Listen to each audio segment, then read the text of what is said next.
Hello বন্ধুরা, কেমন আছো তোমরা? আশা করছি বেশ ভালো আছো। আমি রহমান পলাশ তোমাদের সবাইকে স্বাগত জানাই GO8-এ।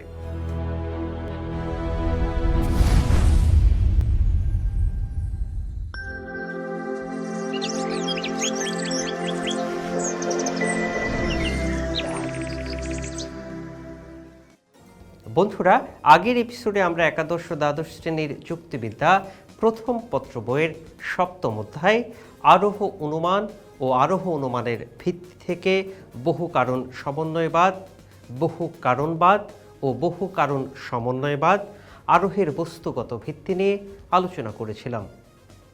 আজ আমরা আলোচনা করব এই অধ্যায়ের নতুন কিছু বিষয় নিয়ে।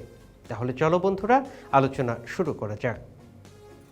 আমরা প্রথমেই জানব নিরীক্ষণের সংজ্ঞা ও উদাহরণ। বন্ধুরা, কোনো একটি উদ্দেশ্য সাধনের জন্য প্রাকৃতিক পরিবেশ, প্রকৃতি প্রদত্ত কোনো ঘটনাকে সুনিয়ন্ত্রিতভাবে প্রত্যক্ষণ করাকে নিরীক্ষণ বলে। নিরীক্ষণ এক প্রকার প্রত্যক্ষণ। আমাদের জীবনের প্রতিদিন আমরা ইন্দ্রিয়ের সাহায্যে অনেক কিছুই প্রত্যক্ষ করি।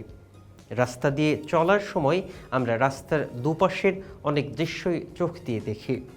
অনেক শব্দই আমাদের কানে ভেসে আসে এবং অনেক গন্ধই আমাদের নাকে প্রবেশ করে। বন্ধুরা, কিন্তু এইসব এলোপাতাড়ি দেখা বা শোনা নিরীক্ষণ নয়। এগুলো অসতর্ক ও উদ্দেশ্যবিহীন প্রত্যক্ষণ। এদের প্রতি আমাদের তেমন কোনো মনোযোগ থাকে না। এই সব কিছুর মধ্যে খুব কম বস্তু বা ঘটনায় আমাদের মনের উপর একটা ছাপ রাখতে পারে। সুতরাং কোনো বস্তু বা ঘটনা সম্বন্ধে পূর্ণ বা যথাযথ জ্ঞান লাভের উদ্দেশ্যে বিশেষ যত্ন ও মনোযোগের সাথে ধীর স্থিরভাবে কোনো কিছু দেখা, শোনা ইত্যাদি হচ্ছে নিরীক্ষণ। বন্ধুরা, বাংলা নিরীক্ষণ শব্দটির ইংরেজি প্রতিশব্দ হচ্ছে অবজারভেশন। এই শব্দটির উৎপত্তি হয়েছে অব এবং সার্ভার শব্দ থেকে। অব শব্দের অর্থ সামনে এবং সার্ভার শব্দের অর্থ রাখা। সুতরাং নিরীক্ষণের ভাষাগত অর্থ keeping something before the mind, অর্থাৎ কোনো কিছুকে মনের সামনে রাখা। তাই এদিক থেকে বিবেচনা করলে কোনো কিছুকে বিশেষ উদ্দেশ্য নিয়ে প্রত্যক্ষ করাকে নিরীক্ষণ বলে। যুক্তিবিদ্যার গ্রন্থাগার কালিদাস সেন নিরীক্ষণের সংজ্ঞা দিতে গিয়ে বলেছেন, নিরীক্ষণ হচ্ছে প্রকৃতি প্রদত্ত পরিবেশের অধীনে বস্তুসমূহ ও ঘটনাবলীর এক প্রকার পদ্ধতিগত প্রত্যক্ষণ। উদাহরণ দেওয়া যেতে পারে, রাস্তার পাশে মানুষের একটি মৃতদেহ পড়ে আছে। খবর পেয়ে একজন সাংবাদিক ছুটে এলেন। মৃত্যুর রহস্য বের করার জন্য তিনি আগ্রহী হলেন। এই মানসিক চাহিদা পূরণের জন্য তিনি মৃত্যুর সাথে যুক্ত অবস্থাদি মনোযোগ সহকারে প্রত্যক্ষ করতে শুরু করলেন। এই ক্ষেত্রে মৃত্যুর ঘটনাকে নিয়ে সাংবাদিকের উদ্দেশ্যমূলক ও সুনিয়ন্ত্রিত প্রত্যক্ষণই হচ্ছে নিরীক্ষণ। বন্ধুরা, জানার চেষ্টা করব এই নিরীক্ষণের প্রকৃতি বা বৈশিষ্ট্য সম্পর্কে। নিরীক্ষণ প্রক্রিয়াকে বর্ণনা করলে এর কয়েকটি বৈশিষ্ট্য পাওয়া যায়।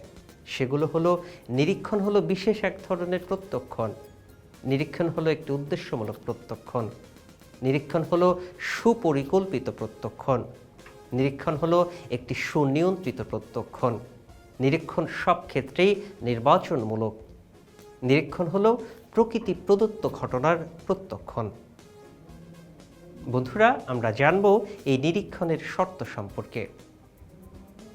বিশেষ কোনো উদ্দেশ্য সাধনের জন্য কোনো বস্তু বা ঘটনাকে সুনিয়ন্ত্রিতভাবে প্রত্যক্ষ করবার নামই নিরীক্ষণ। কিন্তু সুনিয়ন্ত্রিতভাবে প্রত্যক্ষ করবার ব্যাপারটি কয়েকটি শর্তের উপর নির্ভর করে থাকে। যুক্তিবিদ জয়েস নিরীক্ষণের জন্য 3টি শর্তের কথা বলেছেন। এগুলো হলো বুদ্ধিগত শর্ত, দৈহিক শর্ত এবং নৈতিক শর্ত। বন্ধুরা, প্রথমেই জানব বুদ্ধিগত শর্ত সম্পর্কে।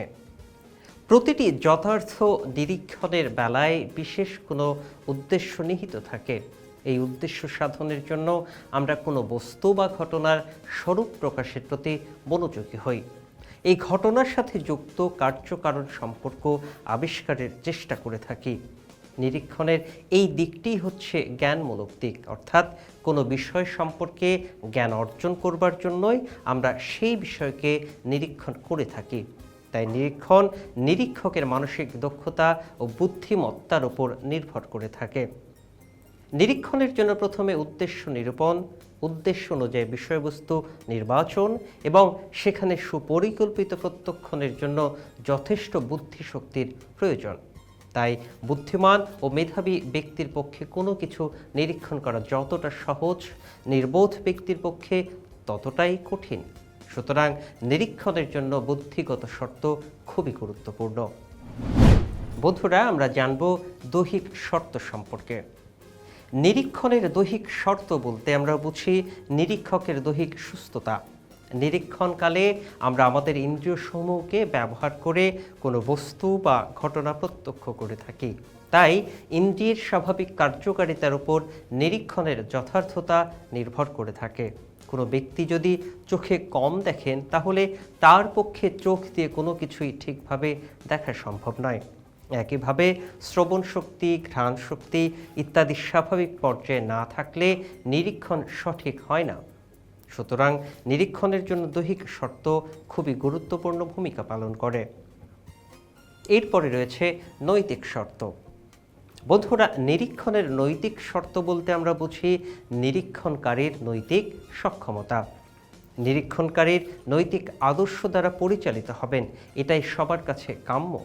নৈতিকতার বিচারে যা কিছু ন্যায় তা গ্রহণ করবার এবং যা কিছু অন্যায় তা বর্জন করবার মতো ক্ষমতা থাকতে হবে, অর্থাৎ কোনো কিছু নিরীক্ষণকালে তিনি সম্পূর্ণ নিরপেক্ষ থাকবেন। বন্ধুরা, এমনটিও হতে পারে যে কোনো অপরাধমূলক ঘটনা নিরীক্ষণের বেলায় ঘটনার সাথে যুক্ত কিছু লোক নিরীক্ষণকারীর ঘনিষ্ঠ বন্ধু বা আত্মীয়, আবার কিছু লোক সম্মানীয়। এক্ষেত্রে যদি তিনি নিরপেক্ষ না থাকেন, অর্থাৎ আত্মীয় ও বন্ধুদের প্রতি অনুকম্পা দেখান এবং শত্রুদের প্রতি কঠোরতা দেখান, তাহলে তার নিরীক্ষণের কোনো নৈতিক মূল্য থাকবে না। সুতরাং নৈতিক শর্ত নিরীক্ষণের জন্য নিতান্তই গুরুত্বপূর্ণ। বন্ধুরা, এই ছিল আমাদের আজকের আলোচনার বিষয়। পরবর্তী ক্লাসে আবার দেখা হবে। ততদিন পর্যন্ত তোমরা সবাই ভালো থেকো, সুস্থ থেকো এবং গো G8 এর সাথেই থেকো।